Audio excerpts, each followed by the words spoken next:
Governor, I appreciate you taking the time. I know you've done a lot of these today. I have to start with the mug, right? And I'm sure you've been asked about that today. Talk to me where that came from, what the plan was, because it wasn't subtle, it was there. What's the saying? Where does that come from?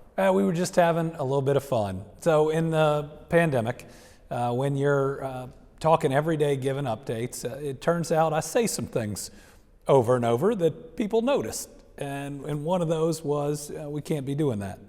I think that originally came from the alleged COVID party that someone was having early on in the pandemic. And apparently I said it a number of other times, enough to where someone made a mug and other people bought it and someone sent one to me. So, it's a very serious job, but not taking yourself too seriously. And what better way to kind of kick off the second term, right, than that? That's right. And if it let people smile a little bit in the midst of what was going to be 35 minutes of a $136 billion budget that's pretty down in the weeds, then I'm glad people enjoyed or at least got a laugh out of it. Let's talk about the budget, right? I mean, I know last night you had gone through some of your big priorities. I want to ask about the timing of it. Last time the House kind of skipped in front of you a little bit. Was this in direct response to that, to do it here in December, or what was the thought process? Yes, but not for the reasons that people expect. So the law says the governor goes first. And the House, the last time, it's the first time it's ever happened in our history. And I still believe that if you're going to make an executive branch budget, you probably ought to have the proposal from the executive branch, from the people who work with all these agencies every single day. But the real challenge last time wasn't the outcome of the budget, because we worked with the Senate, but it's that the original House version left so much out. It left out trooper raises, which we desperately needed, and so many other pieces. We did this one early this time, knowing that they're going to do their own. But if we do it early enough, they can look at what we had and hopefully include as much of it as possible. What I'm trying to do is to get the best starting place, if they're going to pass their own budget, that we can.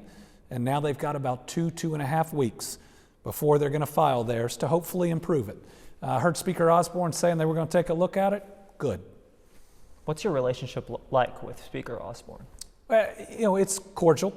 And we've worked together on a number of things, passing HHR, which was absolutely critical for the horse industry, banning gray games, which weren't legal at the time. I think we can always do better. We're talking about regular meetings going forward, especially during the session. At the end of the day, what always matters for me is the outcome. Right? I'm not worried about what people say about me, and especially during an election. That just happens. I know who I am. I got a great family. It doesn't bother me what I hear. It's the outcome that's most important. And 627 bipartisan bills, the passage of medical marijuana and sports betting, a pretty good budget the last time, but just needing to do more in a couple areas. We've had really good outcomes. Speaking of outcomes, that 11% educator pay raise, I know that's going to be one of your top priorities, if not the top priority for next year. We were talking about the relationship between you and Speaker Osborne. You said cordial. It's probably going to take more than cordial to get something like that past the GOP-led legislature. What makes you think that plan has a chance among some of the Republican leadership? Because all our surrounding states are doing it. You look at Tennessee, and in March or April of this year, Bill Lee signed a 22% raise for teachers in Tennessee. That's who we're competing with. Indiana put money into their budget for teacher raises, but they did it like our last budget did and didn't mandate it for the raises, more like Tennessee did, and they didn't get the full result. Now, when we look at our legislators, so many of them are from a county where the largest employer is the school district. So think about what it means to them to not have enough educators in the rooms that are educating their kids, all of our kids, but also think about what it means if the largest employer in their district has an 11% raise for every employee. The amount that's going to impact the local economy, the things that it's going to allow for people to do. I mean, this is a chance to jumpstart a lot of local economies out there by doing what? By simply making us more competitive with other states and by paying our educators closer to what they deserve. Look at bus drivers. We don't have enough in a lot of really important places. This would be an 11% raise for every bus driver too, and we fully fund people transportation. That is a good way to start truly addressing and solving some of the transportation issues. So the question of how you're going to convince some of the members of the GOP, you're saying it's going to be mainly by pressure of just what states around are doing? There's already good conversations going, and remember, what you've heard about our relationship and the willingness to pass things were from a period of time where I was going to be up for re-election. I'm now term limited. Some people are excited about that, some people aren't, but it does mean that they don't have to worry about a win or a loss for me. All right, so the chance to get something done and to take it off the table for future elections is there for this General Assembly. It just, things change when suddenly you're reelected and you're term limited. It's a chance for the relationship to change too. You had mentioned that the day after your election night victory as well, that your hope is that because you're term limited, that maybe some Republicans will agree to discuss some of your proposals. However, you could make the argument, given some of the attention you're getting nationally, namely Senator Damon Thayer might feel like, well, is there a chance we could stymie his chance at getting elected into national office? What would you say to that counter argument? Well, our job is to do our best for the people of Kentucky, and I know that this is Senator Thayer's last General Assembly.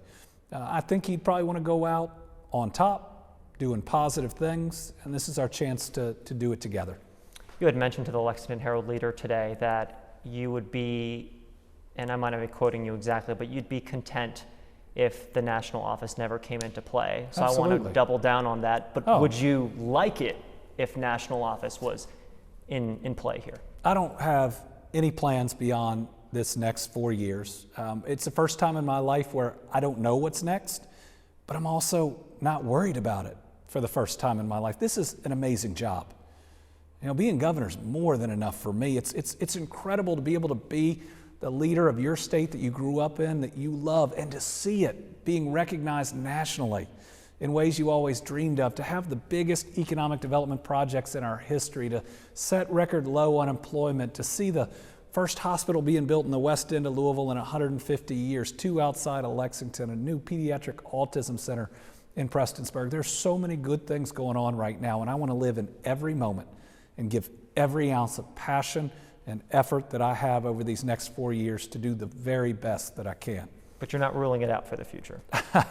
Listen, this is a job that I love. I can't imagine any of those will be possibilities in the future, and the only way I would do it is if I felt that I could make some extra difference. The reality is in 4 years, I'm going to have a son in college and a daughter about to go to college. The number one thing I'll probably be thinking of leading up to that is, how do I afford for them to go to college? That's a good point. I want to mention a quote. I've seen this both in your inauguration speech as well as some of your addresses since then. This quote of, "I want Kentucky to be the economic, moral leader of the country." Where does that specific quote come from? Is it pride for your state? Is it setting a foundation? That quote specifically, where does it come from? Well, I want us to be an economic leader of this country because it brings opportunity to our kids. I mean, I never thought that I would do something like this until my kids were born. And each of them deserve a better world than they're living in. And then I got to see my dad try to make a difference in that better world. And how can I look at my own children or everybody else's and not try to take advantage of the opportunity to build something better for them? And in Kentucky, what we've craved is opportunity. The best jobs. We've had the second, third, and fourth best years for new wages, incentivized wages in our history. Look at the new industries we're bringing in.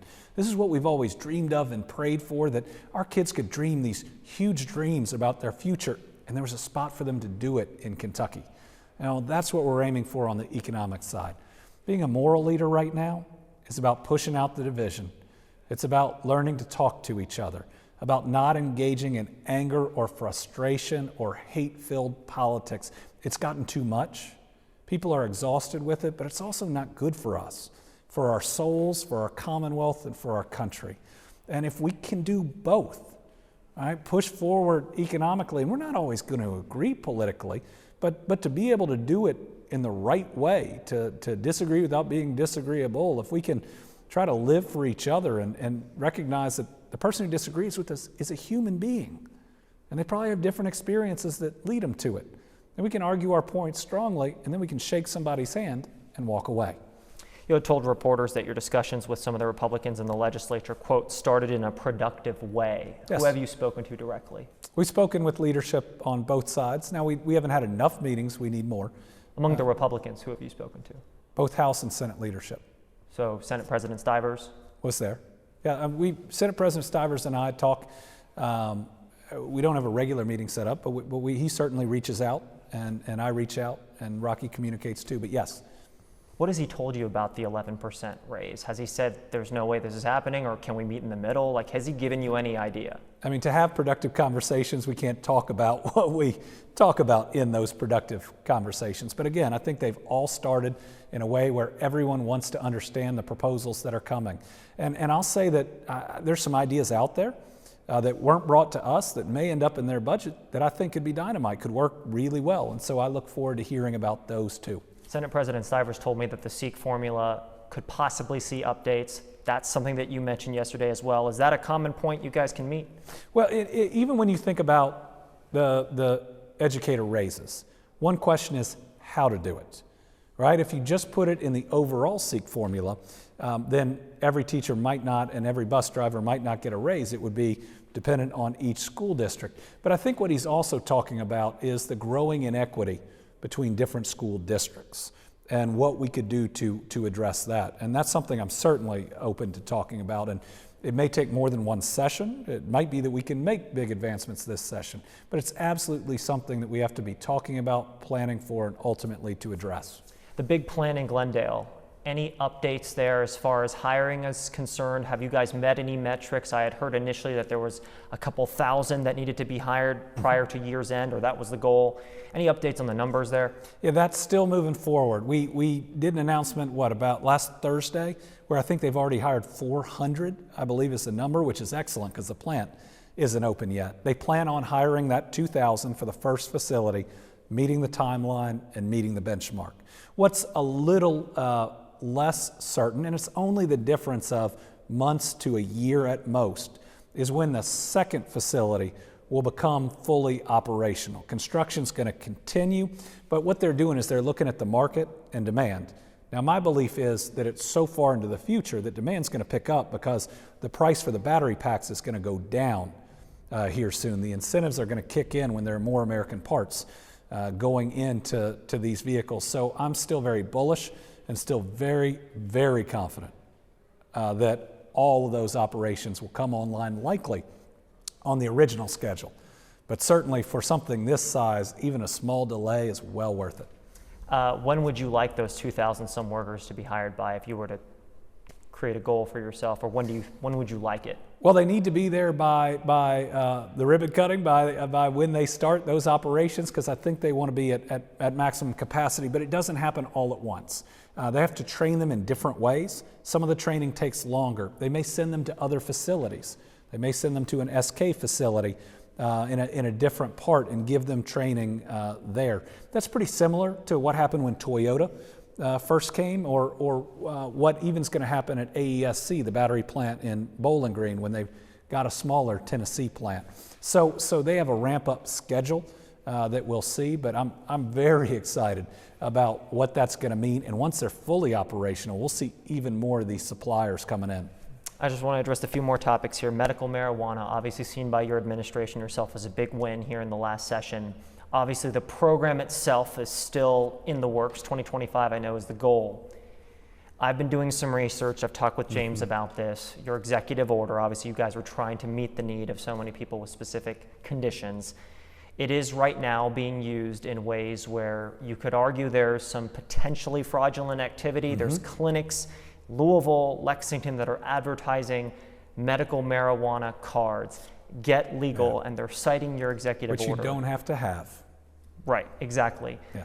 Any thoughts or potentially regrets? I know you were trying to get that EO out there about how it's potentially being used in ways and people are paying $150, $200 to get these cards. Well, we see that with any new program, sadly. If people can scam people, they will. Now, hopefully what they are getting is a certification by a health professional that they have that condition. Because if along with their card they get that in a specific place, then they do have the most important thing they need to fall under that executive order, right? If they get that, they have the receipt of buying it in a place that is legal, it's under the amount that's allowed, then then they're within the program. But you don't have to have a card. And if you don't get the certification from a healthcare provider, then you won't meet the terms of it. And sadly, going back to Attorney General, you always see the scam artists. What's important is that people get the right information, and that people who aren't providing a full service and that medical piece, then there needs to be some enforcement action there. Do you wish you would have gone back and added some provisions of this needing to be in person? Because a lot of these doctors are not even in state. I mean, the office building, there's seemingly no one in there. So these people are, well, and so these are virtual meetings. The question is does it meet the requirements? Now, if someone has one of the conditions, and a serious condition, we want to make it as easy as possible for them to get it, but it's got to be real, right? It's got to be an actual condition, and it's got to be a medical professional, and they've got to actually see and then certify that they have it. So without knowing all of the details, I don't know if each of these facilities is made equal and what each of them are doing, but it's concerning because if you're advertising a card, there is no card. Get legal, that's not a thing right now. Right, and remember, it is a pardon. And so that's different. It is, but what it ends up causing is questions about, are you really going to arrest somebody who has cancer, whose offense will be pardoned because they really need this? Have you had any issues with KSP troopers not knowing? I know you had mentioned the palm cards before, not knowing, no issues with that? No, and KSP did a lot of research ahead of time. They talked to a lot of states that already have a program, and the executive order is really specific on what you have to have. So KSP has been fine on it, and you don't see that many arrests for simple possession. You know, what we are providing that pardon for would be misdemeanor possession, not having enough to sell, and you already don't see all that many of those. Is your administration, gotcha, just a couple more. Is your administration going to be looking into these clinics, this company specifically? Yeah, we need to. And I know you've sent the information. I believe we've sent that over to KSP. If it hadn't been referred to the AG's office, it needs to too. They've got an important role in there. And it's important, especially early on, when these things come about, if they're not legal, that you make a statement. And it's important, if they're not, to get them shut down early and not let it continue. And we looked at rogue Suboxone clinics. We looked at a lot when we were in the AG's office. It's one of the important roles. Two more quick topics to hit. I want to touch on really quickly sports betting. Do you want to update the tax revenue estimate? I know you were kind of pleased with how things are going. Are we looking at more than $23 million? Yes. We'll need a couple more months to see how much, but absolutely more. That was a figure put out by the General Assembly when they weren't in favor of it. That doesn't mean they didn't think it was accurate, but yes, more. Last topic. I was speaking with Elliott last week, car bill session. She seems to be doing well. I can't imagine what this holiday season has been like, will continue to be like for her family. I noticed the before and after photo. 2019, Tommy was one of the first ones up, clapping with you. Will and Lila were young. Then I see the 2023 version. Marianne's there. Tommy, obviously, empty seat. Run me through some of the emotions, seeing some of those photos in that moment. Well, we did have Tommy's hat on his seat. I remember he wore this big woolly hat, which was great because it was so cold in 2019. But every picture I looked at and every memory I have of that inauguration, he's wearing that hat. It's hard. I mean, this will be my first Christmas without Tommy, and I can't imagine how Marianne and his daughters, his whole family feels. I certainly miss him. The inauguration brought up a lot of feelings because he handled that whole thing for me. I mean, we were trying to create a government, a transition. You got to put together your whole cabinet in that period of time. And Tommy took this huge thing that is an inauguration. He just handled it. And he did it for me and for us. Incredible friend. You don't have many of those in life. Incredible husband. He was so good to Marianne's mom. Oh my goodness, he loved her and would take her out to lunch and so many other things. So this is going to be a hard Christmas, like we've had other hard days for the Elliott family. But but a lot of other people have experienced loss too that are going to be hurting. And that's why I hope that people reach out and get any help that they need during this holiday season. That 988 crisis hotline puts you directly in touch with someone who is trained to help in trauma. But while I'll be loving this Christmas and being with my family, I know we'll be thinking about Tommy a lot.